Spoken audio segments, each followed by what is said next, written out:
우리는 오늘 그 포털의 중립성 확보, 즉 공정화와 개방화를 촉구하는 기자회견을 하고자 합니다.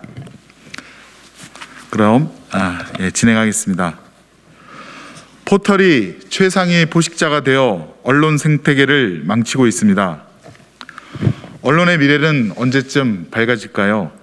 지난 10년간 미디어 환경과 언론 지형은 디지털 매체의 발달로 인터넷 중심으로 전환되었습니다.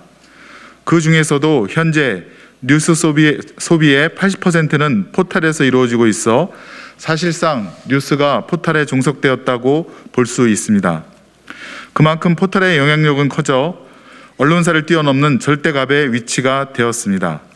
중요한 사실은 포털의 영향력이 막대해짐에 따라 언론사의 포털 제휴 서비스 심사를 전담하는 제휴평가위원회, 아래에서는 재평위라 합니다.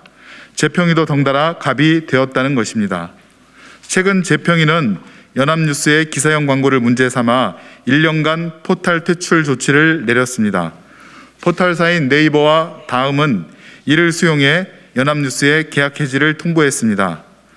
그러나 재평위가 연합뉴스에 내린 제재는 합당하다고 볼 수 없습니다. 재평위는 제재 대상을 수양딸 며느리 삼듯 형평성에 맞지 않게 선별하고 있기 때문입니다. 2009년 이명박 정부의 신문법 개혁으로 기사형 광고 제재 조항이 폐지되었고 이후 기사형 광고는 300여 건에서 3천여 건으로 폭증했습니다. 그중에서도 1등 신문을 자처하는 조선일보는 최근 5년간 기사형 광고 위반 건수 단연 1위를 기록하였으며 2019년도 조선일보의 위반 건수는 한 해에만 976건으로 119개 언론사 중 1위였습니다. 아울러 지난 5년간 기사형 광고 위반 건수의 21%가 조중동일 정도로 소수의 거대 언론사가 압도적 다수를 차지하고 있습니다. 그럼에도 조선일보에 대한 재평위의 제재는 찾아보기 어려우며 제재하더라도 솜방맹이 처벌에 불과합니다. 반면 조중동과 비교했을 때 그나마 자신들의 잘못을 인정하고 사과와 시정 조치를 취한 연합뉴스에 대해서는 엄정한 잣대를 들이밀고 있습니다.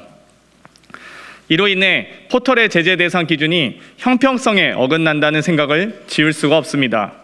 또한 재평위는 평가위원부터 시작해 회의록, 점수표 등 모든 것을 꼭꼭 숨기고 있습니다. 이런 폐쇄적인 운영으로 그들이 내리는 판단의 공정성에 대해 왈가왈부조차 할 수 없는 것이 현실입니다. 다른 언론사들도 언제든 이해관계가 맞지 않으면 포털과 재평위의 자의적 기준으로 퇴출당할 위험성도 있습니다.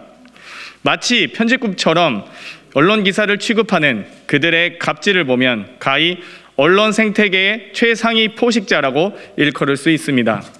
포털과 재평위는 이처럼 기사형 광고, 가짜뉴스, 받아쓰기 기사를 수없이 양산하는 조중동 거대 언론사에 대해서는 손을 놓고 있는 반면 지역 언론, 전문 언론 등에 대해서는 까다로운 제휴 기준을 적용해 진입장벽을 높이는 갑질을 또한 하고 있습니다.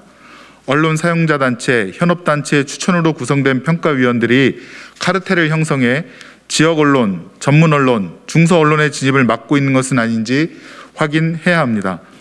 뉴스가 포털에 종속되고 지역 언론, 전문 언론, 중소 언론이 상생할 수 없는 현실, 소수의 최상위 포식자가 언론의 자유를 침해하는 현실은 포털의 폐쇄적이고 공정하지 않은 구조에서 시작된 문제입니다. 본질적인 문제를 해결하기 위해서는 신문법 개정이 반드시 필요합니다. 재평위의 폐쇄적 구조를 개방적 구조로 바꾸고 포털의 뉴스 편집권, 배열권을 없애 방대해진 권력을 분산함으로써 언론 간 형평성과 자유를 보장해야 됩니다. 포털의 중립성 확보와 언론의 독립성 강화를 위한 포털 개혁 굴하지 않고 추진하겠습니다. 또한 이명박 정부 때 계약으로 사라진 기사형 광고 제재 조항을 부활시켜 기사의 질을 높이고 국민이 기사로 인해서 피해받지 않는 언론 생태계를 만들겠습니다. 국민 여러분, 매일 아침 핸드폰으로 접하는 기사를 다채롭고 신뢰할 수 있는 기사로 가득 채워드리고 싶은 마음뿐입니다. 감사합니다. 2021년 11월 18일 더불어민주당 김승원, 박정, 유정주, 이병훈, 이상원, 이모경, 장경태 의원.